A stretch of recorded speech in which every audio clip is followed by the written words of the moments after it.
రాజా సాబ్‌కి సంబంధించి పాటలైతే రిలీజ్ అవుతూనే ఉన్నాయి రోజుకొకటి. అలాగే నిన్న విమల్ థియేటర్‌లో వాళ్ళొక ఈవెంట్ అనేది కండక్ట్ చేశారు. ఫస్ట్ ఆఫ్ ఆల్ ఈ ఈవెంట్ గురించి మాట్లాడుకుందాం. నిజంగా చాలా బాగా నచ్చింది నాకు మనస్ఫూర్తిగా. ఎందుకంటే ఏదన్నా ఈవెంట్లు చేస్తే మల్టీప్లెక్స్‌లోనో, ఏఎంబీలోనో చేస్తున్నారు. లేకపోతే అంటే శ్రీరాములు థియేటర్‌కెళ్తున్నారు. లేదు అంటే ఆర్టీసీ క్రాస్ రోడ్స్‌కెళ్తున్నారు కానీ మనకు బోలెడన్ని పాత థియేటర్లు ఎన్నో ఏళ్ళుగా హైదరాబాద్‌లో ఉన్న చాలా థియేటర్స్ ఉన్నాయి. అటు సరూర్ నగర్ సైడ్ మన అటువైపు వెళ్తే శివగంగ, ఇందిరా నగేంద్ర, సాయిరంగ, భుజంగ, అయ్యో బోల్డన్ని థియేటర్లు, ఎన్నెన్నెన్నో థియేటర్స్ ఉన్నాయి. వాటన్నిటిని మనం అంటే ఎప్పుడు చాలామంది చూసుండరు. బట్ తార్నాక ఆరాధన పాత థియేటర్లు ఇవన్నీ. కాకపోతే మనకి ఏమంటే ఆర్టీసీ క్రాస్ రోడ్సే బాగా గుర్తుంటాయి. అట్లాంటి థియేటర్స్లో కూడా ఎప్పుడైనా చిల్లా చితకా ఈవెంట్లు చేస్తే వాటికి కూడా ఆనందపడతారు. ఇంకంతమించి ఏం లేదు. కొంచెం ఈ మధ్యకాలంలో అన్ని మల్టీప్లెక్స్లు అవుతున్నాయి. బట్ అయినప్పటికీ సింగిల్ స్క్రీన్ థియేటర్లు అంటే అదొక ఎమోషన్. ఈ విమల్ థియేటర్లో వీళ్ళు ఈవెంట్ చేయడం, బాలనగర్ విమల్ థియేటర్లో నిజంగా నాకు బాగా నచ్చింది. షహీన్ సాయి ఏవో ఉంటాయి అటువైపు. సరే, ఇప్పుడు ఎక్కడ జరిగిన కాంట్రవర్సీ ఏంటి?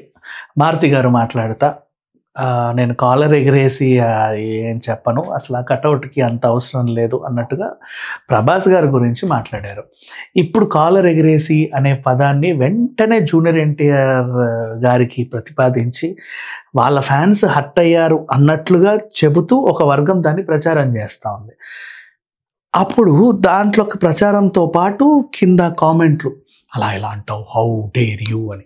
ఆ తర్వాత అది కాస్త విమర్శ కాస్త తిట్లు కాస్త బూతుల నుంచి కులాల వరకు వెళ్ళిపోయాయి.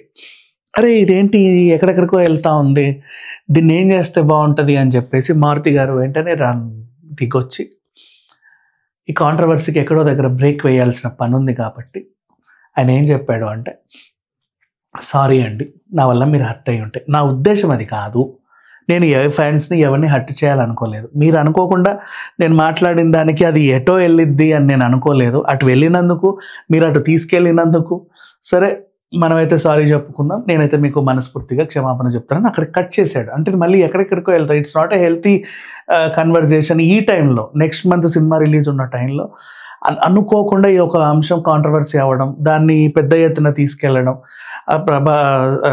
లైక్ మారుతికి జూనియర్ ఎన్టీఆర్ అంటే పడలేదు, ఎన్టీఆర్ని కావాలని ఇలా అన్నాడు, రేపటి రోజు నిర్మాతలు కూడా ఫేస్ చేయాలి, ప్రభాస్ వర్సెస్ ఎన్టీఆర్ అంటాడు, ఇంత ఇది ఉండేసరికి దీన్ని ఆపేద్దామని చెప్పి ఆయన సారీ చెప్పాడు. అంతవరకు బాగుంది, ఆయన పెద్ద మనసు ఏంటో మనకు కనబడింది. ఇప్పుడు ఇక్కడ అసలు విషయానికి వస్తే, కాలర్ ఎగిరేయడం అనేది కాంట్రవర్సీ కాదుమా. కొన్ని సందర్భాల్లో కొన్ని సిచ్యువేషన్లు కొంతమంది మాత్రమే చెబితే అవి బాగా పాపులర్ చెందుతూ ఉంటాయి. ఆ తర్వాత దానికి సంబంధించి ఏ అంశం వచ్చినా సరే వీళ్ళని ఉద్దేశించి వాళ్ళని కావాలనే ఇలాంటి పదాలన్నీ వస్తాయి. ఇప్పుడు అసలు విషయం తొడగొట్టి చెప్తున్నాను, ఖచ్చితంగా చూడండి ఇది హిట్ అవుతుందని ఎవరైనా అంటే, నేనేం తొడగొట్టి చెప్పట్లేదు నా సినిమా హిట్ అవుతుంది ఫ్లాప్ అవుతుందని, మనస్ఫూర్తిగా చెబుతున్నాను ఎవరన్నా అన్నా, తొడగొట్టినా అంటే ఈయన బాలయ్యని టార్గెట్ చేశాడు. తొడగొట్టడం బాలయ్యకి అదేమి లైక్ ఆయన కొడితే చూడాలని బాగుంటుంది, బట్ తనకు తొడగొట్టడం మీద పేటెంట్ హక్కులేం లేవు. ఎవరైనా తొడగొడితే నాకు కాపీరైట్లు ఇవ్వాలి అనే అంశం కూడా ఏం లేదు. నెక్స్ట్ ఇంకేమున్నాయి, మోహన్ బాబు గారు ఫసక్ అన్నాడు ఎప్పుడో, అది తర్వాత లైన్లో ఏదైనా ఫసక్ అనే పదం బాగా వైరల్ అయింది. ఆ ఫసక్ అనే పదం మీద మోహన్ బాబు గారికి ఏమి పేటెంట్ హక్కులు లేవు. ఆ పదాన్ని ఎవరైనా వాడితే ఆయన వెంటనే కాపీరైట్లు వేసి వాళ్ళని అరెస్ట్ చేయాల్సిన అవసరం కూడా లేదు.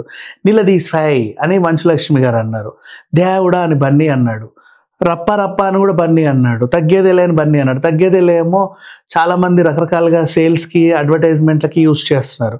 రప్ప అని ఒక పెద్ద ప్రముఖ పార్టీయే వాళ్ళని అసలు అదేదో వాళ్ళ పార్టీ స్లోగన్ లాగా ఎక్కడ పడితే అక్కడ యూజ్ చేస్తుంది. ఈవెన్ శబరిమల వెళ్ళేటప్పుడు కూడా ఫ్లెక్సీలు పట్టుకొని వెళ్ళారు రప్ప అని.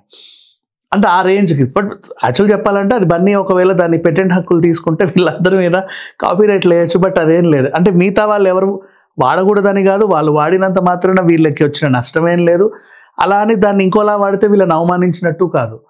బట్ ఎందుకు అలా ఆలోచిస్తారో తెలియదు. కానీ మారుతి గారు అన్న మాట ఏంటంటే, ఆయన కేవలం ప్రభాస్ గారి మీద ఉన్న ఇష్టంతో, ప్రేమతో, అభిమానంతో నేను ప్రభాస్ గారి యూనివర్సిటీలో చేరిపోయాను. ఎవరైనా సరే జేబులో ప్రభాస్ ఫోటో పెట్టుకున్నాడంటే చాలా ఆయన మాట్లాడుకున్నాడు. అబ్బా ఆయన ఇష్టం. తన హీరోని ఎంతైనా పొగుడుకుంటాడు.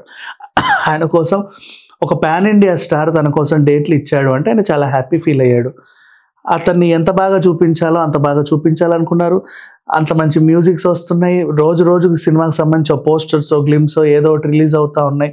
ఫ్యాన్స్ కూడా పండుగ చేసుకుంటున్నారు. తమనిచ్చిన మ్యూజిక్ బాగా సెలబ్రేట్ చేసుకుంటున్నారు. ఎప్పుడెప్పుడు ఆ రిలీజ్ అని చూస్తున్నారు. ఇప్పుడు తెల్లారితే అఖండ రిలీజ్ ఉంది. మంత్ ఎండ్కి ఛాంపియన్ లాంటి సినిమాలు ఉన్నాయి. నెక్స్ట్ జనవరి స్టార్ట్ అయితే సంక్రాంతితో మొదలైతే రాజాసాబే, ఇంకేం లేదు హడావిడి. అట్లా చూసుకున్నప్పుడు దానికి ఇంకా టైం తక్కువ ఉంది కాబట్టి బోల్డ్ అన్ని ప్రమోషన్లు చేసుకోవాలి, బోల్డ్ అన్ని ఈవెంట్లు చేసుకోవాలి, బోల్డ్ అన్ని ఇంటర్వ్యూలు ఇచ్చుకోవాలి, బోల్డ్ అన్ని సినిమాకి సంబంధించిన చిట్టివి ఏమైనా ఉంటే రిలీజ్ చేసుకోవాలి. అదంతా కూడా సినిమాకి హైప్ తేయడానికి ఇష్టపడాలి. రేపు ఒకరోజు ట్రైలర్ లాంచ్ ఈవెంటో లేకపోతే ప్రీ రిలీజ్ ఈవెంటో ఉన్నప్పుడు అందరూ వచ్చి మాట్లాడితే ప్రేక్షకులందరూ వాళ్ళని ఆదరించాలి. ఇట్లా ఒక సినిమా తీసిన నిర్మాతలకి బోల్డ్ అన్ని పనులు ఉంటాయి. ఇవన్నీ మానేసి ఎక్కడెక్కడ ఎవరెవరు ఏం మాట్లాడతారా, తను ఎప్పుడు ఎలా కాంట్రవర్సీ చేద్దామా అని చూసేవాళ్ళు చాలామంది ఉంటారు. మొన్న మాట్లాడుకున్న బోల్డ్ అన్ని ఇష్యూస్ అన్ని వీటి చుట్టూ తిరిగినవే. ఎవరిని ఉద్దేశించి ఎవరు ఏమీ అనరు. పైగా ఏ దర్శకులు కూడా ఒక హీరో కానీ హీరోయిన్ కానీ హర్ట్ అయ్యేలా మాట్లాడరు. ప్రొడ్యూసర్ కూడా వాళ్ళ దగ్గర పనిచేసిన వాళ్ళని ఏదో అనాలని మాట్లాడరు. సమ్ టైమ్స్ ఏదో అంటే వాళ్ళు మాట్లాడిన మాటల్ని చాలామంది వక్రంగా తీసుకెళ్ళి దాన్ని ఏదేదో చేస్తూ ఉంటారు. దాన్ని కూడా పెద్దగా పట్టించుకోవాల్సిన అవసరం లేదు. ఎక్కువ ఆలోచించకండి ఎందుకు వచ్చిన గొడవ. అండ్ మారుతి గారు అయితే డైరెక్టర్ని ఎన్టీఆర్ గారిని ఉద్దేశించి ఏమీ అనలేదు.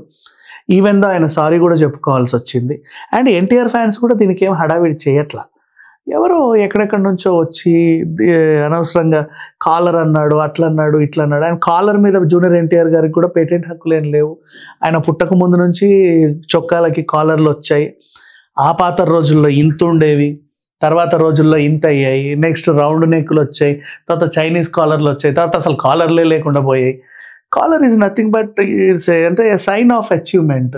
నేను ఎగరేసి చెప్తున్నాను అంటే నేను ఏదో సాధించాను బేష్ అని చెప్పుకోవడానికి అలాంటి పదాలు వాడతారు. అది ఎవరైనా వాడచ్చు. దాన్ని అటు ఇటు అంటగట్టేసి ఇంకో రకమైన ఆనందాన్ని అయితే పొందకండి. Thank you so much.